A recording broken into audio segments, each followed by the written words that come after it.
সাধন হবে না।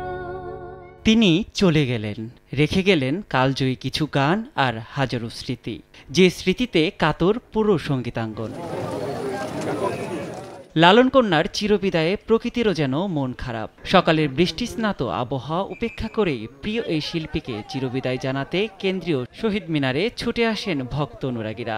সর্বস্তরের মানুষের শ্রদ্ধায় বিদায় নিলেন এক গানের পাখি। বলতে কষ্ট লাগছে যে উনি আজকে আমাদের মাঝে নেই। আমার ছোটবেলা থেকে যখন আমি গান শিখেছি, বুঝতে শিখেছি, এই মানুষটার গান শুনেই আমি কিন্তু গানের জগতে এসেছি। আমি তার একজন অতি নগণ্য শিষ্য হিসেবে আমরা চেষ্টা করব তার যে অচিন পাখি সঙ্গীত একাডেমি আছেন ওটাকে আমরা আঁকড়ে ধরে রাখার চেষ্টা করব। তাদের সমবেদনা জ্ঞাপন করছি এবং তারা এই দুঃখকে যেন আপন করে নিয়ে ভুলতে পারে এবং শক্তিতে রূপান্তরিত করে এগিয়ে যেতে পারে।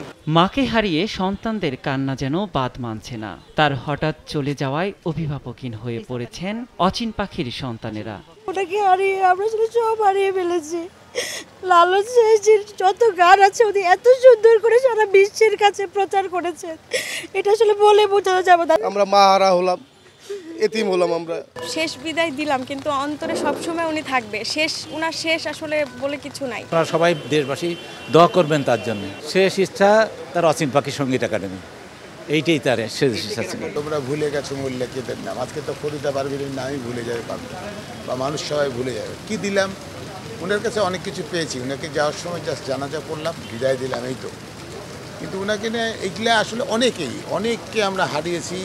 যাওয়ার সময় অনেক ভালো ভালো কথা বলি যে আমাদের কাছ থেকে হারিয়ে গেল, আমরা অমুক হারাই দিলাম, তাহলে বেঁচে থাকা গেলেন কী করেছিলাম, এই শব্দগুলো চয়ন করা উচিত আমাদের কাছে মনে হয়। শ্রদ্ধা নিবেদন শেষে ঢাকা বিশ্ববিদ্যালয় কেন্দ্রীয় জামে মসজিদে জানাজা হয় লালন সম্রাজ্ঞীর। এরপর গ্রামের বাড়ি কুষ্টিয়ায় নিয়ে যাওয়া হয় মরদেহ।